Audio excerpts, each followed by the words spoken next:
하나님의 말씀은 디모데후서 1장 1절에서 8절의 말씀입니다. 우리 속에 있어야 할 것이라는 제목으로 말씀을 전하며 생각하기를 원합니다. 바울은 디모데를 생각할 때마다 하나님께 감사가 되고 디모데를 생각하면서 항상 하나님께 기도했습니다. 바울은 디모데를 보고 싶어 했습니다. 우리가 디모데에 대해서 얘기하면 여러 가지를 이야기할 수 있겠지만 디모데는 바울처럼 큰 목회자는 아니었지만 그래도 무난하게 목회한 사람이 바로 디모데입니다. 오늘은 이 디모데 속에 무엇이 있었는가를 생각하면서 그것을 우리에게도 있어야 할 것이다 생각해서 이렇게 제목을 잡았습니다. 디모데 속에는 첫째, 양심이 있었습니다. 양심. 오늘 말씀에서 보면 너희가 조상적부터 양심으로 조상적부터 섬겨오는 하나님께 감사하고 라고 했습니다. 디모데가 가지고 있던 그 양심은 하나님을 섬기는 데 사용했습니다. 조상적부터 양심으로 섬겨온 하나님. 오늘 우리는 하나님을 섬기는데 정말 양심을 가지고 섬겨야 합니다. 디모데가 가지고 있던 양심은 디모데후서 1장 3절에 보면 청결한 양심으로 하나님을 섬겼다 그랬어요.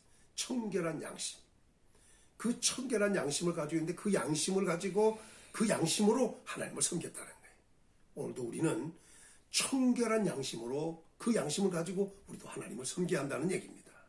중요한 것은 디모데전서 1장 5절에 보면 디모데가 가지고 있던 선한 양심이라고 그랬어요.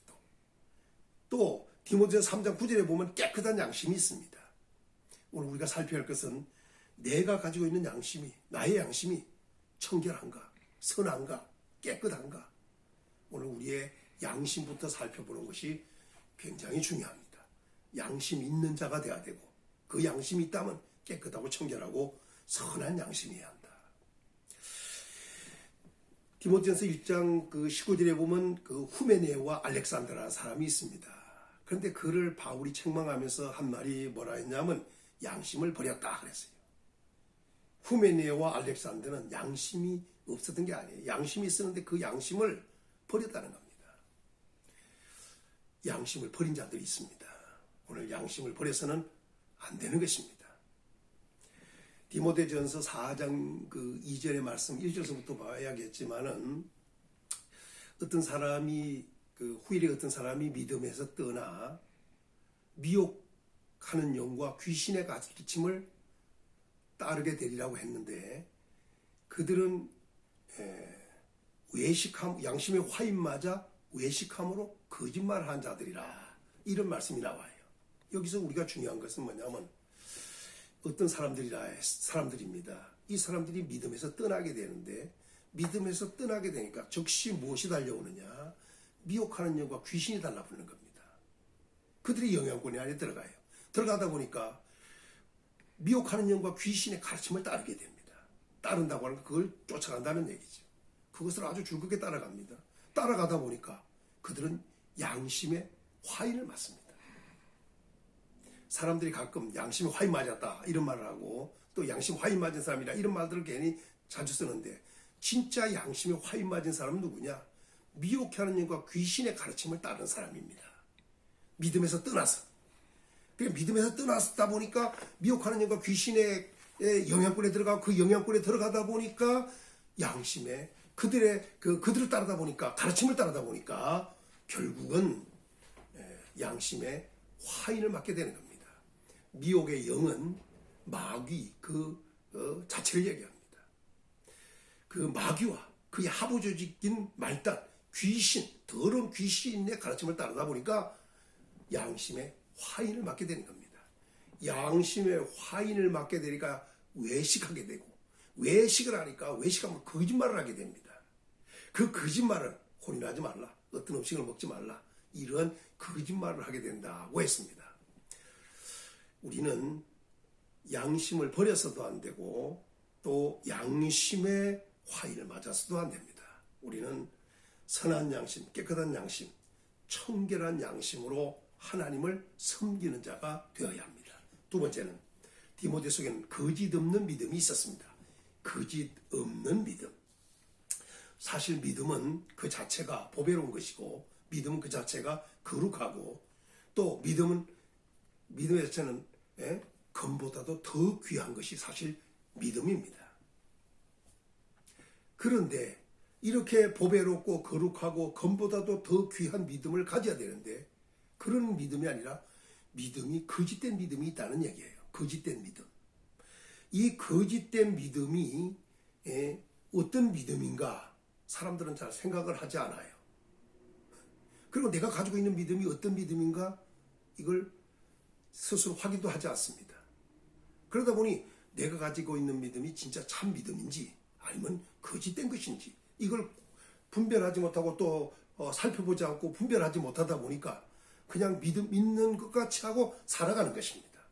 교회 나오니 또 와서 찬송하니 기도하니 또 말씀 듣고 또 뉘우치는 것도 있고 깨닫는 것도 있다 보니까 생각하기를 나는 믿음 있는 사람이다. 물론 그 중에는 나는 믿음이 적다. 믿음이 없다. 뭐 이렇게 이야기하는 사람들도 있습니다. 그러다 보니 어떤 사람들은 믿음이 마침 출퇴근하는 것 마냥 뭐 봄, 여름, 가을, 겨울 계절 따라 다른 것처럼 또는 아침, 점심, 저녁 그 분위기 따라 다른 것처럼 이렇게 생각하는 경우들도 있는 것 같습니다. 오늘도 우리는 믿음을 확인하되 오늘 여기서 이야기하고자 하는 믿음은 오늘 디모데 전후서에서 얘기하는 이 믿음 몇 가지만을 정리하려고 합니다. 거짓 믿음을 얘기하고자 합니다. 오늘 이 거짓 믿음. 그러나 디모데는 거짓 없는 믿음을 가지고 있었습니다. 그것은 외조모 로이스와 어머니 유니게 속에 있었던 것인데 그것이 디모데에도 있었습니다. 말하자면 유전적 믿음같이 이렇게 얘기하는 것인데 외조모에게도 있더니 어머니에게도 있더니 디모데에게도 있는 겁니다. 이건 흐름으로 봐서는 부계보다 모계 쪽의 신앙을 언급한 것 같습니다. 그런데 우리가 여기서 중요한 것은 어쨌든 디모데는 거짓 없는 믿음을 가지고 있었어요. 그런데 디모데 전후서에서는 거짓 믿음을 얘기하고 있다는 겁니다. 그 믿음을 거짓이라는 말 대신에 다른 말로 사용했는데 그걸 살펴보면 이런 것이 있습니다. 디모데전서 1장 19절에 보면 후메네와 알렉산더가 있었습니다. 그런데 그는 양심을 버렸고 믿음에 관하여는 파선하였느니라. 양심에 대해서도 지적을 했었지만 중요한 것이 뭐냐 믿음도 지적을 했어요. 그런데 그들은 후메네와 알렉산더 같은 경우는 믿음에 관하여는 버린 자라는 거예요. 파선했더니 파선. 그러니까 믿음이 있었는데 믿음이 파선돼 버린 겁니다. 파선되었으니까 지금 믿음이 있느냐? 아닙니다. 이미 믿음이 파선되었기 때문입니다. 그래서 바울은 그를 사탄에게 넘겨줬다. 이렇게 얘기하고 있어요. 중요한 것은 그들은 자기 스스로 믿음이 있다고 얘기하고 있는지도 모릅니다. 근데 바울이 봤을 때는 그들은 믿음이 이미 파선된 것입니다. 다른 말로 말하면 거짓입니다. 또 한 가지 성경은 이렇게 얘기하고 있습니다. 디모데전서 4장 아까 얘기한 대로 1절 그리고 6장 10절에 보면 믿음에서 떠났다는 말하고 있어요. 이 믿음에서 떠나다 보니까 미혹해하는 영과 귀신의 가르침을 따르게 되고 양심은 화인맞게 되고 외식하게 되고 거짓말하는 자로만 변질돼 버리고 마는 겁니다. 그런데 왜 믿음에서 떠나냐 했더니 이게 디모데전서 6장 10절에 보면 돈을 사랑함으로 믿음에서 떠났다는 거예요. 돈을 사랑하게 되면 그 사람이 믿음에서 떠나게 되는 겁니다. 돈을 사랑하면 일만하게 뿌리가 되는 겁니다. 뿌리가 되므로 믿음에서 떠나 많은 것임으로 자기를 찔러도다. 이렇게 얘기하고 있어요. 이게 중요한 겁니다. 돈을 사랑하면 그 사랑함으로 그 사람은 믿음에서 떠나게 되는 겁니다. 성경은 돈을 사랑하지 말라고 했습니다. 중요한 것입니다. 오늘 우리가 돈을 사랑한다면 믿음을 살펴봐야 합니다. 혹시 내가 믿음에서 떠나 있는 것은 아닌지. 믿음에서 떠나는 순간 미혹해하는 영과 귀신의 가르침이 오게 돼 있고 양심은 화인맞게 돼 있고 믿음에 떠나는 걸 끝나는 게 아닙니다. 양심은 화인맞게 돼 있고 외식하게 돼 있고 거짓말을 한 자라고만 전락을 해버리는 겁니다. 사실로 무서운 일입니다.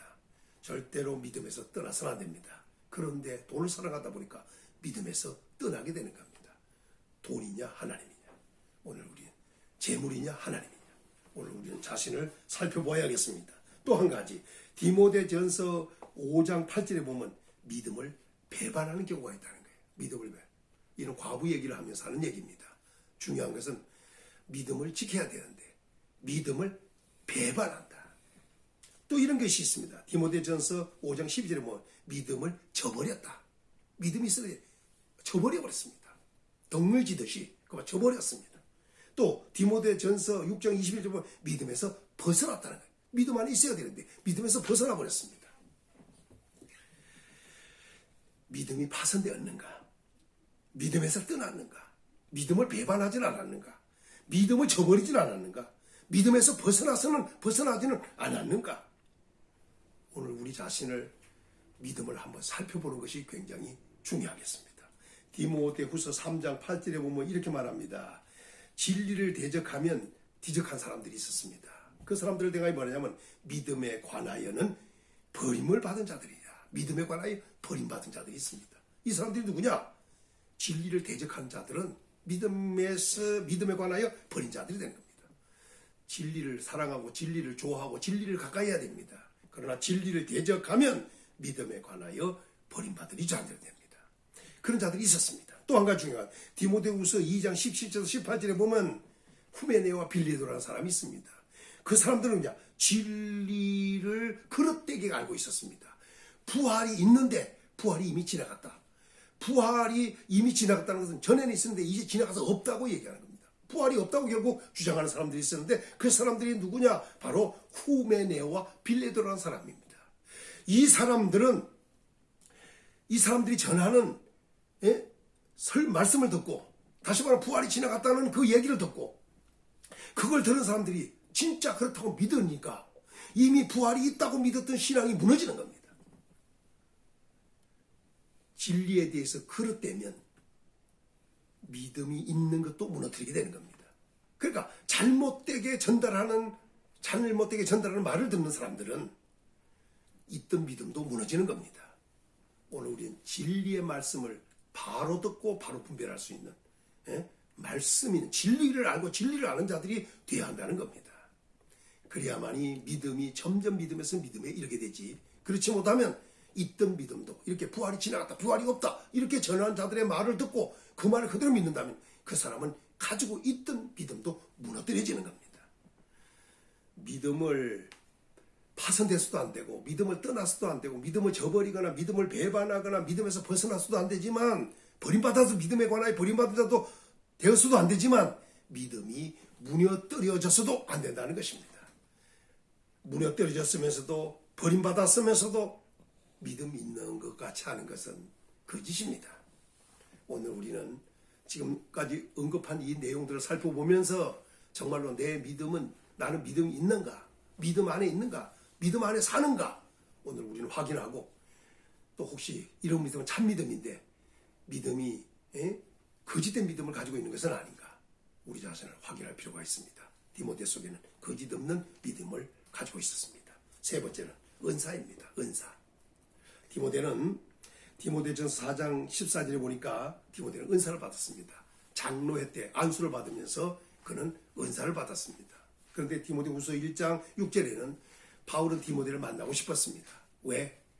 디모데 속에 있는 은사를 다시 불일하게 하기 위하여. 먼저 중요한 것은 은사를 받아야 됩니다. 은사를 받았다면 그 은사가 그냥 있으면 안 되고 그 은사가 불일듯해야 됩니다. 먼저 은사를 받는 것이 중요합니다. 그리고 받은 은사라면 은사를 받았다면 받은 그 은사가 내 속에서 불일듯해야 됩니다. 디모데는 은사를 받았습니다. 그러나 그 은사를 디모데를 바울이 봤을 때 불일듯하지 않았다는 얘기죠. 그래서 내가 가서 내 속에 있는 은사를 다시 불일듯하게 하기 위하여 라고 말을 했던 겁니다. 은사 받읍시다. 그리고 받은 은사가 불일듯해서 은사를 활용함으로 역사가 있어야겠습니다. 네 번째는 하나님 주신 마음을 가져야 합니다. 우리 마음. 이 마음을 디모데전서 1장 5절에는 청결한 마음이라고 그랬어요. 청결한 마음. 우리 마음이 청결한 마음이 돼야 되는데 디모데는 청결한 마음을 가지고 있었어요. 마태복음 5장에도 말씀했죠. 예수님께서 팔복을 얘기하시는 가운데 마음이 청결한 자는 하나님을 볼 것이다. 이 마음이 청결한 것이 굉장히 이렇게 중요하다는 얘기죠. 또 디모데후서에서는 그 청결한 마음이라고 하지 않고 뭐라고 설명했냐면 하나님이 주신 마음이라 이렇게 말했어요. 하나님이 주신 마음. 우리는 마음이 내 마음 같지만 하나님이 주시는 마음을 가져야 합니다. 이 마음의 작용이 굉장히 중요하기 때문입니다. 얼마나 중요한지 두 가지가 있습니다. 두려워하는 마음이 있다는 거예요. 두려워하는 마음은 하나님이 주신 마음이 아니라는 거예요. 오늘도 우리 마음을 살펴서 내 마음이 두려움이 있다면 하나님 주신 마음이 아닙니다. 그러나 하나님이 주신 마음은 어떤 마음이냐? 능력이다. 능력이라고 하는 것은 할 수 있다고 하는 힘입니다. 마음에. 다시 말해 긍정적입니다. 예? 능력의 마음을 가져야 합니다. 하나님 주신 마음입니다. 할 수 있다고 하는 이 능력입니다. 두 번째는 뭐냐? 사랑입니다. 사람들은 사람을 사랑하고 싶어 합니다. 또 하나님도 사랑하고 싶어 합니다. 그러나 제대로 사랑이 안 되는 것은 조건 따라하기 때문입니다. 그러나 하나님이 주신 마음인 사랑의 마음을 가지면 저절로 사랑이 됩니다. 네? 하나님 주신 마음, 사랑의 마음을 하나님 주셔야 한다는 거예요. 그러니까 내가 억지로 하는 것이 아니라 하려고 우리는 하고 싶잖아요, 사랑을. 그러나 하고 싶다고 되는 게 아니에요. 그러나 하나님이 사랑의 마음을 주시면 아주 자연스럽게 사랑할 수 있다는 얘기입니다. 하나님 주신 마음 중에 하나가 뭐냐? 절제하는 마음입니다. 절제. 전의 성경에는 근신이라 했습니다. 자기를 돌아보고 할 거 안 할 거 구별하면서 다스릴 줄 아는 이런 마음을 가지고 있는 겁니다. 어떤 사람들은 자기 마음 자기가 어찌할지 몰라가지고 방방 뛰는 사람도 있습니다. 이리 갈까 저리 갈까 헤매는 사람도 있습니다. 오늘 우리는 절제할 수 있는 마음, 이 마음을 하나님께로부터 받아야겠습니다. 하나님이 주시는 마음, 두려워하는 마음이 아니라 능력과 사랑과 절제하는 마음입니다. 이 마음이 있어야 합니다. 디모데는 양심이 있었습니다. 거짓 없는 믿음도 가지고 있었습니다. 그리고 은사도 받았고 받은 사람입니다. 그리고 그는 하나님이 주신 마음을 가지고 있었습니다. 오늘도 우리 이 네 가지가 우리에게 있어야겠습니다. 다시 말합니다. 하나님 양심, 거짓 없는 믿음, 은사, 그리고 하나님이 주신 마음, 이 네 가지를 마음에 있기를 예수님의 이름으로 축복합니다.